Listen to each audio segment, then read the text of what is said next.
Hello aspirants, எல்லாருக்கும் வணக்கம். So இப்போ நம்ம பார்க்க போகிற டாபிக் பார்த்தீங்கன்னா ப்ரியாம்பிள் ஆஃப் இந்தியா. ப்ரியாம்பிள் அப்படின்னா என்னென்னா முன்னுரை, ஓகேவா? இன்ட்ரடக்ஷன்.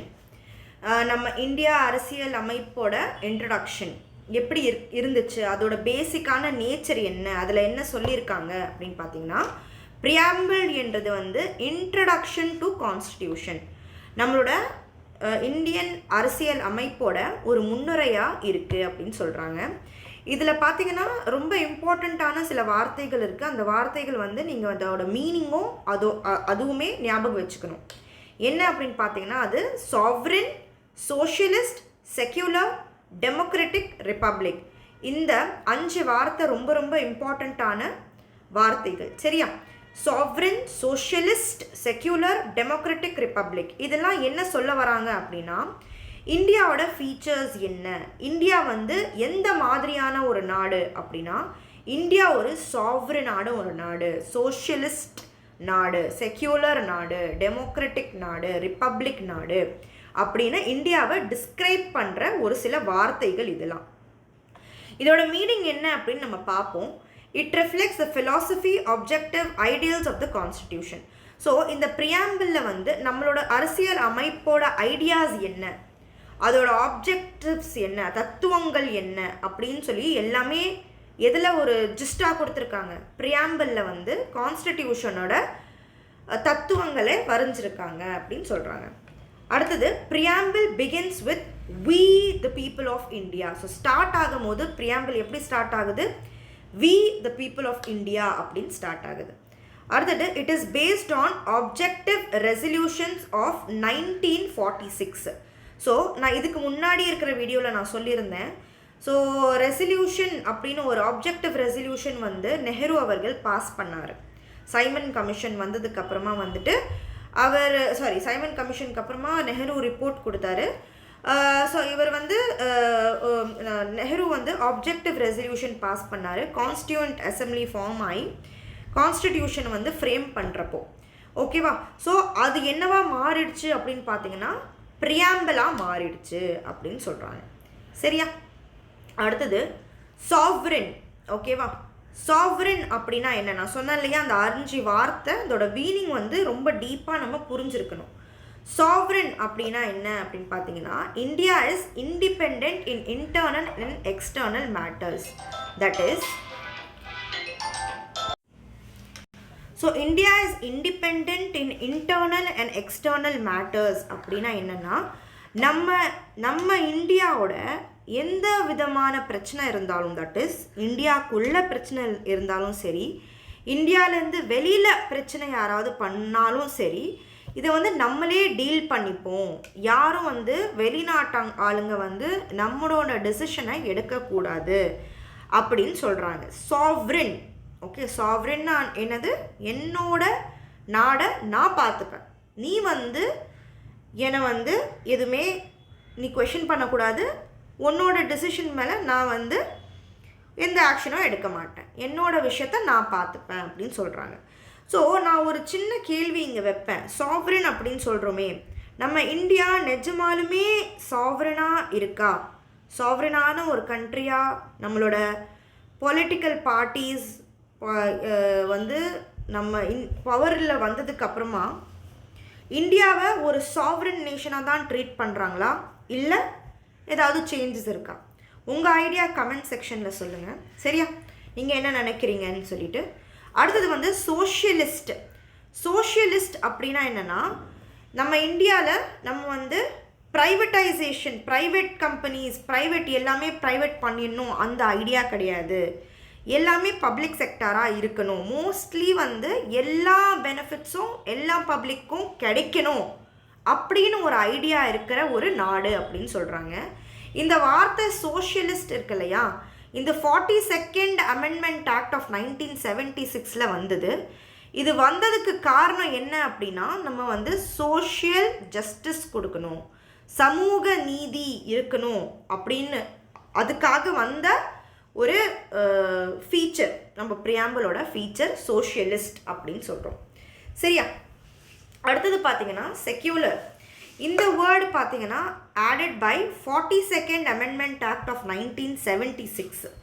இதில் என்ன சொல்கிறாங்க அப்படின்னா equal respect to all religions. நம்ம இந்தியா வந்து எந்த ஒரு மத சார்ந்த நாடு கிடையாது.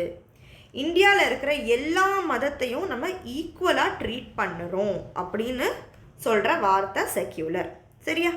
ஓகே. அடுத்தது டெமோக்ராட்டிக். டெமோக்ராட்டிக் அப்படின்னா என்ன அப்படின்னா power rest with people through elections. So டெமோக்ராட்டிக்னா எனக்கு வந்து வாக்களிக்கிற உரிமை இருக்குது. நான் யாரை வாக்களிக்கணும்னு நினைக்கிறேனோ நான் அவங்கள வந்து ஓட் பண்ணலாம் அப்படின்னு ஒரு பவர் நம்மக்கிட்ட இருக்கு இல்லையா? அந்த பவர் என்ன சொல்லுவோம் அப்படின்னா டெமோக்ராட்டிக் அப்படின்னு சொல்லுவோம். சரியா? அடுத்தது ரிப்பப்ளிக். ரிப்பப்ளிக்னா ஹெட் ஆஃப் த ஸ்டேட். இந்த ப்ரைம் மினிஸ்டராக இருக்கட்டும், சீஃப் மினிஸ்டராக இருக்கட்டும், இவங்களாம் வந்துட்டு ரன் பண்ணுறாங்க. நம்ம என்ன சொல்கிறது, கவர்மெண்ட்டை ரன் பண்ணுறாங்க. அவங்கள செலக்ட் பண்ணுற உரிமை யாருக்கு இருக்குது? மக்களுக்கு இருக்குது. சரியா? அவங்க எப்படி வரல? அவங்க வந்து பாரம்பரியமாக வரல. They are not heredity. They are not hereditary. ஓகேவா?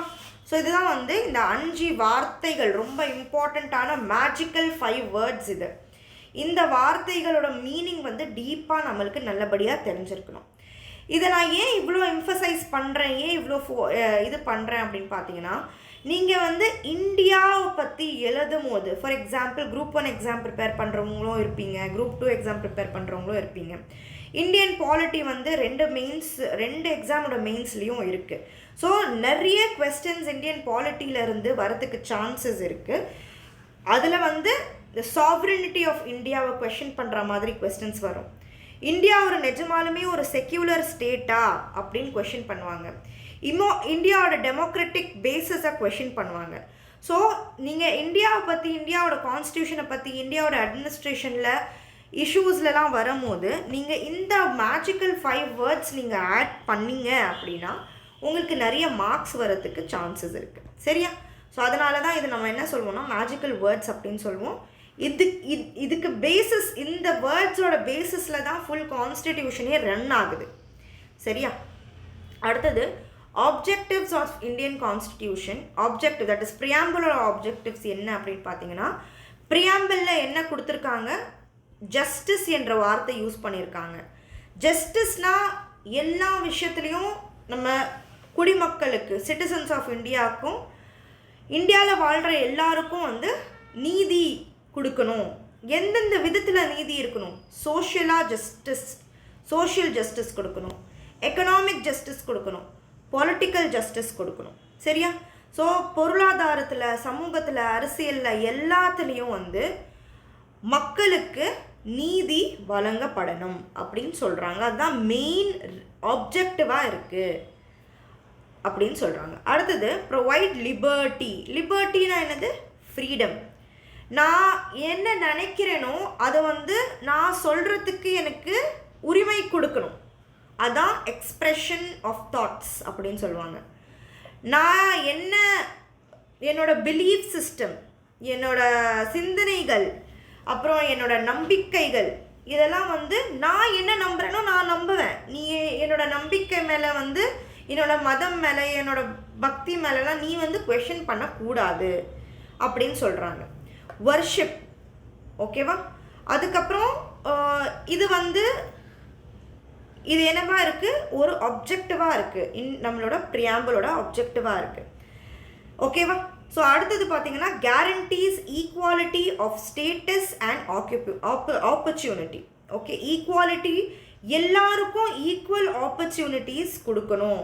எல்லா விஷயத்துலேயும் எல்லாருக்குமே சமமான ஆப்பர்ச்சுனிட்டி இருக்கணும் அப்படின்னு சொல்கிறாங்க. ஆப்பர்ச்சுனிட்டியும் இருக்கணும், ஸ்டேட்டஸும் இருக்கணும். நம்ம வந்து ஏழையாக இருந்தால் ஒரு விதமாக பார்க்கக்கூடாது, வேறு ஜாதியில் இருந்து பிறந்து வந்தால் அவங்கள வேறு விதமாக பார்க்கக்கூடாது, மத சார்பு பற்ற இன்ஜஸ்டிஸ் இருக்கக்கூடாது. எல்லாரையும் எல்லா விதத்துலேயும் நம்ம ஈக்குவலாக பார்க்கணும் அப்படின்னு சொல்கிறாங்க. அடுத்த பாயிண்ட், ப்ரமோட்ஸ் ஃபெட்டர்னிட்டி. ஃபெட்டர்னிட்டினா assuring dignity of individual. That is ஒவ்வொரு மனிதங்கள், தட் இஸ் ஒவ்வொரு இண்டிவிஜுவலுக்கும் வந்து டிக்னிட்டி கொடுக்கணும். ஓகே. டிக்னிட்டி அப்படின்னா வந்து யாரையும் தாழ்த்தி நடத்தக்கூடாது. ஓகேவா? இதுக்கு முன்னாடி நம்ம கல்ச்சுரல் ஹிஸ்ட்ரி படித்தோம் அப்படின்னா என்ன இருந்தது? அன்டச்சபிலிட்டி அப்படின்னு சொல்லி ஒரு க்ரைம் இருந்தது இல்லையா? அன்டச்சபிலிட்டி தீண்டாமை. ஸோ தீண்டாமை என்னது? நம்ம வந்து ஒரு பர்டிகுலர் குரூப் ஆஃப் பீப்புளை என்ன நினைக்கிறோம்? தாழ்த்தப்பட்ட மக்கள் அப்படின்னு சொல்லி நடத்தணும். We are you know lower caste, lower people. Okay, அந்த மாதிரி நம்ம வந்து யாரையும் டிஃப்ரென்ஷியேட் பண்ணக்கூடாது அப்படின்னு சொல்கிறோம். ஓகேவா?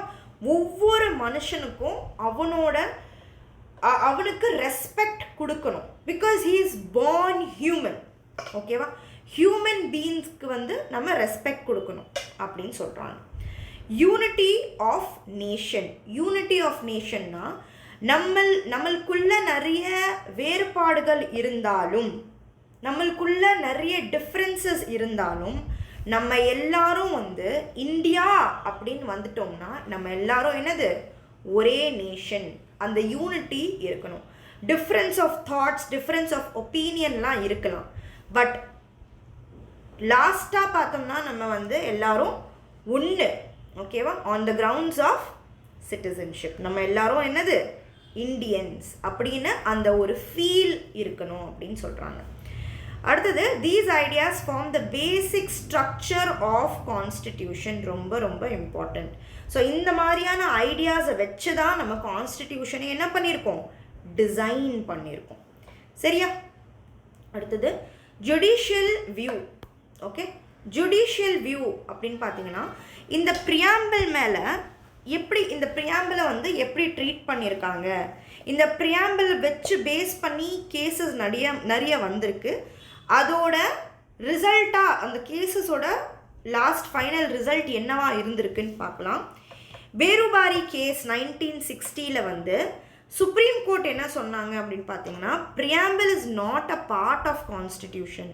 இது கான்ஸ்டிடியூஷனோட ஒரு இன்ட்ரடக்ஷன் தான் தவிர கான்ஸ்டிடியூஷனோட ஒரு பார்ட் கிடையாது, முன்னுரை மட்டும்தான், பகுதி கிடையாது அப்படின்னு சொல்லிட்டு இந்த கேஸோட ஜட்ஜ்மெண்ட் வந்தது. அடுத்த ஒரு கேஸ் வந்து கேசவநந்த பாரதி கேஸ். ரொம்ப ரொம்ப இம்பார்ட்டண்ட்டான ஒரு கேஸு. 1973 நடந்தது. இதில் சுப்ரீம் கோர்ட் என்ன சொல்லியிருக்காங்க அப்படின்னு பார்த்தீங்கன்னா, இது வந்து preamble is a part of constitution அப்படின்னு சொல்லியிருக்காங்க. ஓகேவா?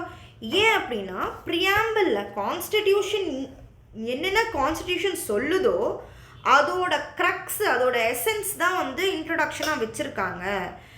அதுதான் கான்ஸ்டிடியூஷனில் என்ன இருக்கோ அதுதான் ஆக்சுவலி ப்ரியாம்பிளில் என்ன இருக்கோ அதுதான் கான்ஸ்டிடியூஷன்லேயும் இருக்குது. So it is a part of constitution அப்படின்னு சொல்லியிருக்காங்க. ஓகேவா? அடுத்த பாயிண்ட் பார்த்தீங்கன்னா, it can be used to interpret constitutional provisions. That is, இப்போ வந்து அரசியல் அமைப்பு அதுக்கு வந்து இன்னும் கொஞ்சம் ஈஸியாக நம்ம புரிய வைக்கணும் அப்படின்னா நம்ம ப்ரியாம்பிள் வச்சு நம்ம வந்து கான்ஸ்டியூஷன் ப்ரொவிஷன்ஸ், கான்ஸ்டிடியூஷனில் கொடுத்துருக்குற அரசியல் அமைப்பில் கொடுத்துருக்குற ஃபீச்சர்ஸை வந்து ஈஸியாக நம்ம வந்து என்ன பண்ணலாம்?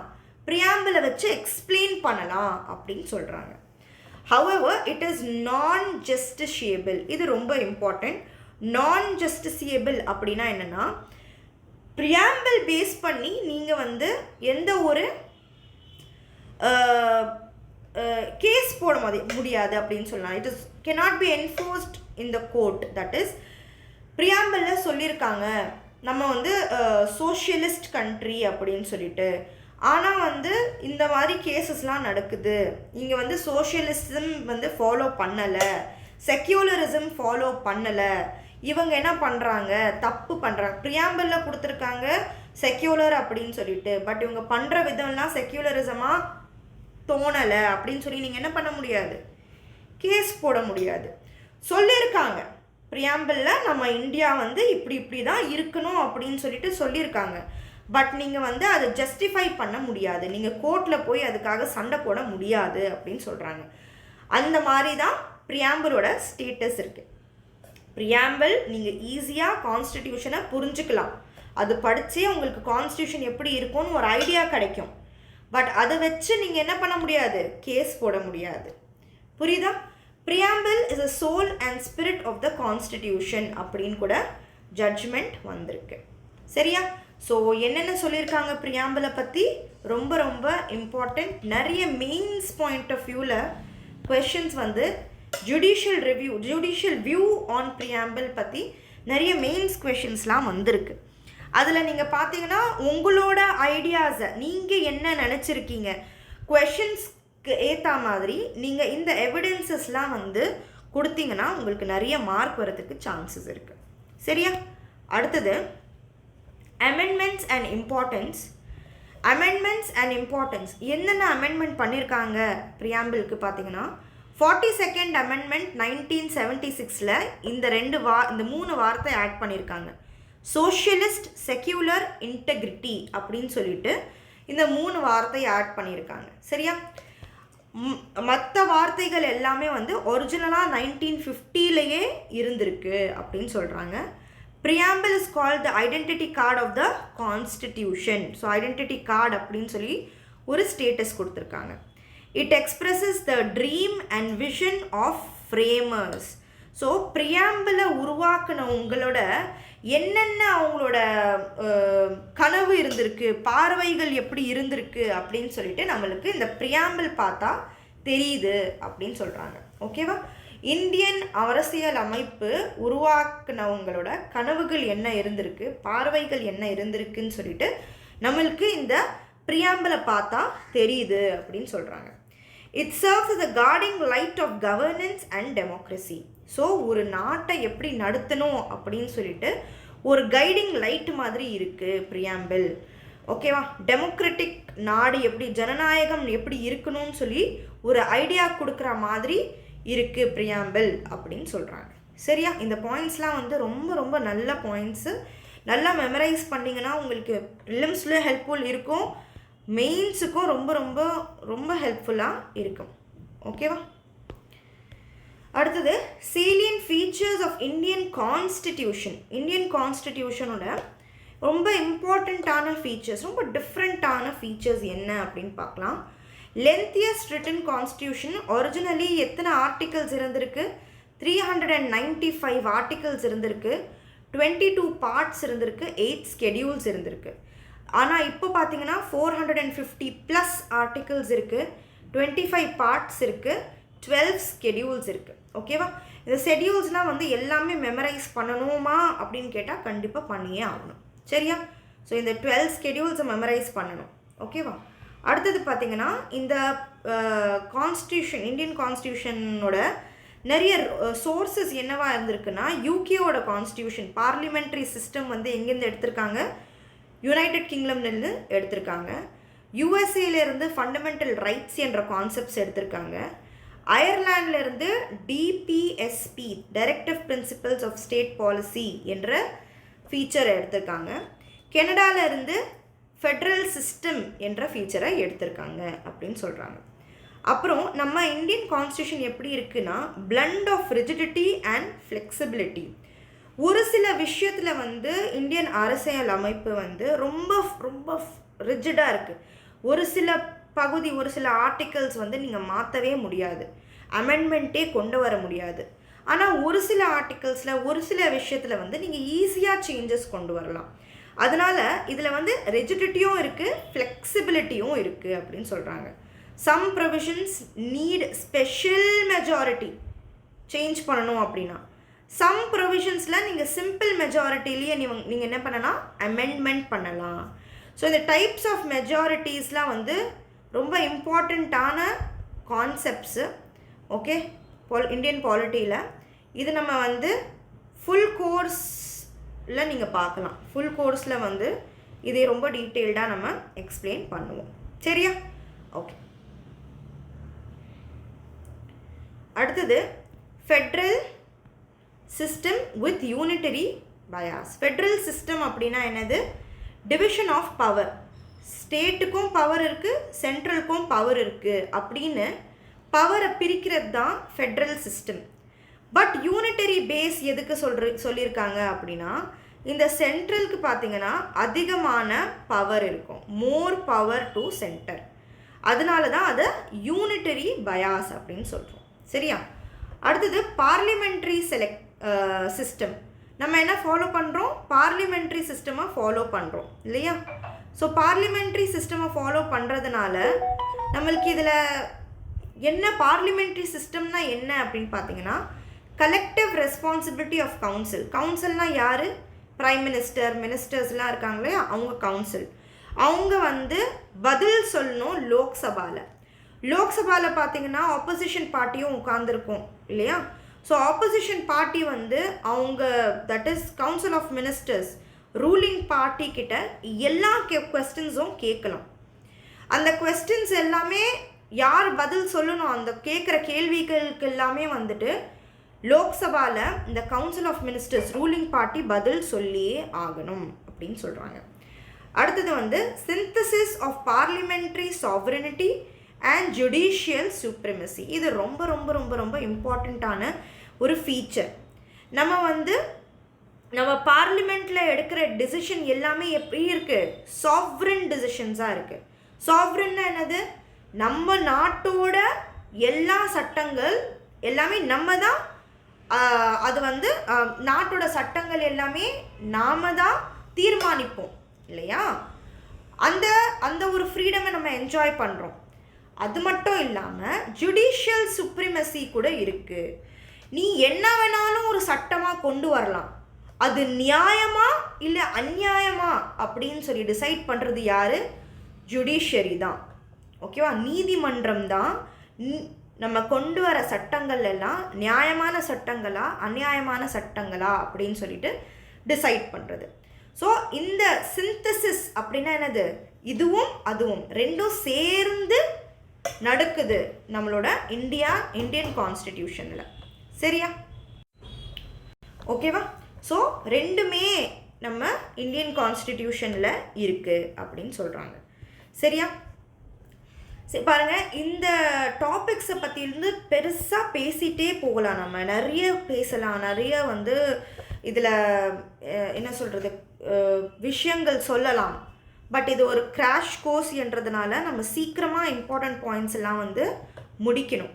சரியா? ஸோ ஐ வில் ரெக்வெஸ்ட் யார் வந்து நிறைய இன்னும் கொஞ்சம் தெரிஞ்சுக்கணும், நல்லா டீப்பாக படிக்கணும்னு யோசிக்கிறவங்க நினைக்கிறவங்க தயவு செஞ்சு ஃபுல் கோர்ஸ் ஜாயின் பண்ணிக்கோங்க. ஸோ நான் இன்டிமேட் பண்ணுவேன் உங்களுக்கு. ஃபுல் கோர்ஸ் வந்து என்னோடய சேனலில் இருக்கும். நீங்கள் வந்துட்டு அதை ஜாயின் பண்ணி அந்த பிளேலிஸ்ட்டை ஃபாலோ பண்ணுங்கள், எல்லா வீடியோஸையும் பாருங்கள். நம்ம ரொம்ப ஸ்லோவாக டீப்பாக போவோம். சரியா? Okay. Independent judiciary with judicial review. இப்போ தான் சொன்னேன் இல்லையா, நீதிமன்றமுக்கு நீதிமன்றம் வந்து இண்டிபெண்ட்டாக இருக்குது, யார் மேலேயும் அது டிபெண்ட்டாக இல்லை. சரியா? அது வந்து அதோட வேலை பார்க்கும், அதோட விஷயத்தில் வேறு யாரும் தலையிட கூடாது அப்படின்னு சொல்கிறாங்க. அடுத்தது ஃபண்டமெண்டல் ரைட்ஸ். இது part 3 of the Indian constitution. ரொம்ப இம்பார்ட்டண்ட்டான ஒரு part. Guarantee civil liberties to all citizens. So இந்த ஃபண்டமெண்டல் ரைட்ஸ் வந்து ஒரு பியூட்டிஃபுல்லான ஒரு ஃபீச்சர், நம்ம இந்தியன் கான்ஸ்டிடியூஷனோட ஃபீச்சர். இந்த ஃபண்டமெண்டல் ரைட்ஸ்னால நம்மளுக்கு என்ன கிடைக்குதுன்னா ஃப்ரீடம் கிடைக்குது. சிட்டிசன்ஸ்க்கு வந்து தேவையான ஃப்ரீடம்லாம் இந்த பார்ட் ஆஃப் த கான்ஸ்டிடியூஷன் தான் கொடுக்குது. நம்ம டீட்டெயில்டாக ஃபண்டமெண்டல் ரைட்ஸை பற்றி பார்க்கும்போது இன்னும் உங்களுக்கு அழகாக புரியும். அடுத்தது வந்து directive principles of state policy part 4 of the constitution. இந்த டைரக்டிவ் பிரின்சிபல்ஸ் அப்படின்னா என்ன அப்படின்னு பார்த்தீங்கன்னா, ஒரு நாடு இல்லைன்னா ஒரு ஸ்டேட் எப்படி ரன் ஆகணும் அப்படின்னு சொல்லிட்டு ஒரு சில கைடிங் பாயிண்ட்ஸ் கொடுத்துருப்பாங்க இந்த டைரக்டிவ் பிரின்சிபல்ஸ் ஆஃப் ஸ்டேட் பாலிசியில். ஓகேவா? இதை நம்ம ஃபார் எக்ஸாம்பிள் ஒரு கவர்மெண்ட் நடத்துகிறோன்னா மக்களுக்கு தேவையான பாலிசிஸ் கொண்டு வரும்போது அது எந்த மாதிரியாக இருக்கணும், எந்த மாதிரி இருந்தால் மக்களுக்கு நல்லது அப்படின்னு சொல்லி கைடிங் லைட்டாக இருக்கிறது தான் directive principle of state policy. இதுவும் ரொம்ப important. These are non justiciable. That is directive பிரின்சிபலில் இப்படி இருக்குது, நீங்கள் இப்படி தான் பாலிசியை க்ரியேட் பண்ணணும் அப்படின்னு கிடையாது. சரியா? பட் அவங்க எப்படி இருக்காங்க, ஒரு நல்ல கவர்மெண்ட் இருக்கணும்னா நீங்கள் கொண்டு வர பாலிசிஸ் எல்லாமே, வெல்ஃபேர் ஸ்கீம்ஸ் எல்லாமே டைரக்டிவ் பிரின்சிபல்ஸ் ஆஃப் ஸ்டேட் பாலிசியில் கொடுத்துருக்குற மாதிரி இருக்கணும் அப்படின்னு சொல்கிறாங்க. சரியா? ஃபார் எக்ஸாம்பிள், நம்ம இந்தியாவில் வந்து பேட்டி படாவோ பேட்டி பச்சாவோ அப்படின்னு வந்து ஒரு ஸ்கீம் இருக்குது இல்லையா? ஸோ அந்த ஸ்கீம் வந்து உருவாக்குறப்போ கவர்மெண்ட் என்ன பார்த்துருக்கோம்? டைரக்டிவ் பிரின்சிபல்ஸ் ஆஃப் ஸ்டேட் பாலிசியை பார்த்துருக்கோம். அதில் ஐடியா கொடுத்துருப்பாங்க, நீங்கள் நீங்கள் உருவாக்குற ஸ்கீம் வந்துட்டு இந்த மாதிரி இருக்கணும் அப்படின்னு. ஸோ அந்த ஐடியாவை வச்சுட்டு இந்த மாதிரி ஸ்கீமை கொண்டு வரதுக்காக இந்த டைரக்டிவ் பிரின்சிபல் ஸ்டேட் பாலிசி இருக்குது. சரியா? ஆனால் அதுக்கு அடிப்படையாக தான் இருக்கணுமா, கம்பல்சரியாக ஃபாலோ பண்ணணுமா அப்படின்னு கேட்டால் கிடையாது. நான் ஜஸ்டிசியபிள். பட் அது வந்து ஒரு நல்ல கவர்மெண்ட் நடத்தணும் அப்படின்னா அது ஒரு ஃபண்டமெண்டல் ரோலாக இருக்குது, அடிப்படையாக இருக்குது அப்படின்னு சொல்கிறாங்க. அடுத்தது fundamental duties part 4A of the Indian constitution. இதை எப்போ ஆட் பண்ணாங்க அப்படின்னா 42nd amendment act of 1976 add பண்ணியிருக்காங்க. சரியா? அடுத்தது வந்து நம்ம இந்தியா எப்படி ஒரு ஸ்டேட்டாக இருக்குது, ஒரு செக்யூலர் ஸ்டேட்டாக இருக்குது. இந்தியாவில் இருக்கிற எல்லா மதங்கள் வந்து ஈக்குவல் ரெஸ்பெக்ட் கொடுக்குறோம் அப்படின்னு சொல்கிறாங்க. சரியா? அடுத்தது ரொம்ப இம்பார்ட்டண்ட்டான பாயிண்ட், யூனிவர்சல் அடல்ட் ஃப்ரான்ச்சைஸ் வந்து ஃபாலோ பண்ணுறோம். யூனிவர்சல் அடல்ட் ஃப்ரான்ச்சைஸ்லாம் எல்லா குடிமக்களுக்கும் ஓட் பண்ணுற ரைட் இருக்குது. நீங்கள் 18 years above இருந்தீங்கன்னா உங்களுக்கு ஓட் பண்ணுற ரைட் இருக்குது. 61st அமெண்ட்மெண்ட் ஆக்டில் இது கொண்டு வந்திருக்காங்க. 1988 வந்து ஏஜ் வந்து ஃப்ரம் 21 18க்கு கொண்டு வந்திருக்காங்க. சரியா? அடுத்தது சிங்கிள் சிட்டிசன்ஷிப். ஸோ யூகேல ஃபாலோ பண்ணுற மாதிரி இந்தியா குடிமக்கள், தட் இஸ் ஆல் இண்டியன்ஸ்க்கு வந்து ஒரே ஒரு சிட்டிசன்ஷிப் தான். நீங்கள் இந்தியாலேயும் சிட்டிசனாக இருக்கலாம், யூகேலேயும் சிட்டிசனாக இருக்கலாம், யூஎஸ்லேயும் சிட்டிசனாக இருக்கலாம்னு கேட்டிங்கன்னா கிடையாது. ஓகே. அடுத்தது எமர்ஜென்சி ப்ரொவிஷன்ஸ் என்ற ரொம்ப இம்பார்ட்டண்ட்டான ஒரு சில ப்ரொவிஷன்ஸ் வந்து இந்தியாவில் இருக்குது, இந்தியன் கான்ஸ்டியூஷனில் இருக்குது. என்ன அப்படின்னா, சென்டருக்கு வந்து அதிகமான பவர் கொடுத்துருவோம். எப்போ? க்ரைசிஸ் அப்போது. ஏதாவது ஒரு எமர்ஜென்சி சிச்சுவேஷன் வந்தால் மத்திய ஆட்சி, ஓகே, சென்ட்ரல் கவர்மெண்ட்டுக்கு தான் ரொம்ப ஸ்ட்ராங்கான பவர் இருக்கும் அப்படின்னு சொல்கிறாங்க. அடுத்தது இண்டிபெண்ட் பாடிஸ். ஸோ நிறைய இண்டிபெண்ட் பாடிஸ் இருக்குது. இண்டிபெண்ட் பாடிஸ்னால் அவங்க எந்த ஒரு கவுன்சில் ஆஃப் மினிஸ்டர்ஸ்க்கும் வந்து ஆன்சரபிள் கிடையாது, எந்த ஒரு பார்ட்டிஸ்க்கும் ஆன்சரபிள் கிடையாது. அவங்க வேலை அவங்க தனியாக பார்க்கணும். ஓகேவா? யாருக்கும் அவங்க வந்து ஃபேவரபிளாக இருக்க மாட்டாங்க. அந்த மாதிரியான குழுக்களை தான் வந்து இண்டிபெண்ட் பாடிஸ் அப்படின்னு சொல்லுவோம். ஓகே. எக்ஸாம்பிள் பார்த்தீங்கன்னா எலெக்ஷன் கமிஷன், சிஜிஏ, யூபிஎஸ்சி, இவங்கெல்லாம் வந்து இண்டிபெண்ட் கமிஷன். இவங்க என்ன பார்ப்பாங்கன்னா ஃப்ரீ அண்ட் ஃபேராக நடக்குதா எல்லாமே அப்படின்னு பார்க்குற பாடிஸ். ஓகேவா? ஸோ நம்ம இந்தியா ஒரு கொஷின், நம்ம வந்து இதெல்லாம் வந்து ஃபீச்சர்ஸ் அப்படின்னு சொல்கிறோம். இந்தியாவோட அரசியல் அமைப்போட இதெல்லாம் வந்து இம்பார்ட்டண்ட்டான ஃபீச்சர்ஸ் அப்படின்னு சொல்கிறோம் நம்ம. ஆனால் நிஜமாலுமே நம்ம இதெல்லாம் ஃபாலோ பண்ணுறோமா இல்லையா? நீங்கள் கிரிட்டிக்கலாக அனலைஸ் பண்ணி பாயிண்ட்ஸ் வந்து கமெண்ட் செக்ஷனில் கொடுங்க, பார்க்கலாம். ஓகேவா? ஸோ இது அடுத்த வீடியோவில் வந்து நம்ம யூனியன், ஸ்டேட் அண்ட் யூனியன் டெரிட்டரிஸை பற்றி பார்ப்போம். ஓகேவா? ஸோ நான் முதலையே சொன்ன மாதிரி வீடியோஸை ஃபுல்லாக பாருங்கள், கண்டினியூஸாக ஃபாலோ பண்ணுங்கள், டெஸ்ட்டு நிறைய எழுதுங்க. டெய்லி நீங்கள் என்ன வீடியோ கேட்குறீங்களோ, எந்த கண்டென்ட் கேட்குறீங்களோ அதை நல்லபடியாக ரிவைஸ் பண்ணுங்கள். கண்டிப்பாக உங்களுக்கு சக்ஸஸ் கிடைக்கும்.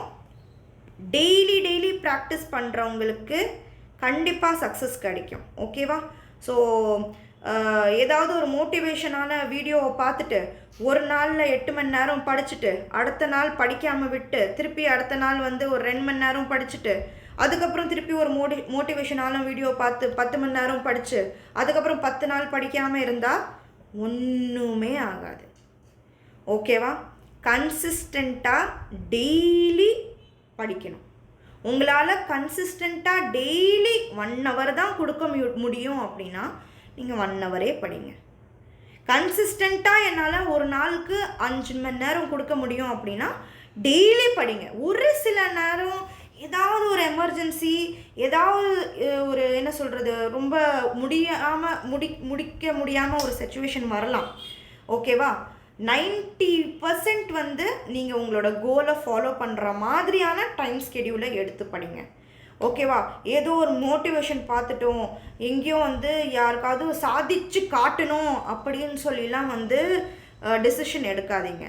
உங்கள் மைண்ட் எப்படி, உங்கள் பாடி எப்படி, உங்கள் சூழ்நிலை எப்படி, எல்லாம் உங்களுக்கு தெரியும். அதுக்கு தகுந்த மாதிரி ஒரு டைமிங்கை செட் பண்ணிக்கோங்க. அந்த டைமிங்கை நீங்கள் ஒரு வருஷம் ஃபாலோ பண்ணுங்கள். நீங்கள் குரூப் ஒன்னுக்கு நீங்கள் ப்ரிப்பேர் பண்ணுறீங்க அப்படின்னா மினிமம் 1 இயர் நீங்கள் ப்ரிப்பேர் பண்ணணும். குரூப் 1 அண்ட் குரூப் 2க்கு ப்ரிப்பேர் பண்ணுறீங்க அப்படின்னா மினிமம் 1 இயர் நீங்கள் வந்து கண்டிப்பாக ப்ரிப்பேர் பண்ணியே ஆகணும். நீங்கள் உங்களோட சாய்ஸ். நீங்கள் 1 ஹவர் படிக்கிறீங்களா, ஓகே. 3 ஹவர்ஸ் படிக்க முடியுதா, ஓகே. 4 ஹவர்ஸ் படிக்க முடியுதா, ஓகே. ஒரு நாளில் மினிமம் 1 ஹவர் படிங்க, மேக்ஸிமம் 4 ஹவர்ஸ் படிங்க, போதுமானது. 4 to 1 இயர் உங்கள் கையில் இருந்தால் நீங்கள் இவ்வளோ படித்தாலே போதுமானது. நீங்கள் என்னோடய வீடியோஸை ஃபாலோ பண்ணுங்கள். இந்த கிராஷ் கோர்ஸ் வந்து ஒரு வாட்டி படித்து பாருங்கள். நியூவாக இருக்கீங்கனாலும் இந்த கிராஷ் கோர்ஸ் ஹெல்ப்ஃபுல்லாக இருக்கும். ரிவைஸ் பண்ணுறதுக்கும் இந்த கிராஷ் கோர்ஸ் ஹெல்ப்ஃபுல்லாக இருக்கும். ஃப்ரீ வீடியோ வந்து ஃபுல் கம்ப்ளீட் கோர்ஸை வந்து ஃபாலோ பண்ணி பாருங்கள். ஒரு 15 டேஸ் என்னோடய ஃப்ரீ வீடியோஸை ஃபாலோ பண்ணிவிட்டு வந்து நீங்கள் எனக்கு பர்சனலாக உங்களோட ஃபீட்பேக்கை கொடுங்க. சரியா? Alright. So all the best.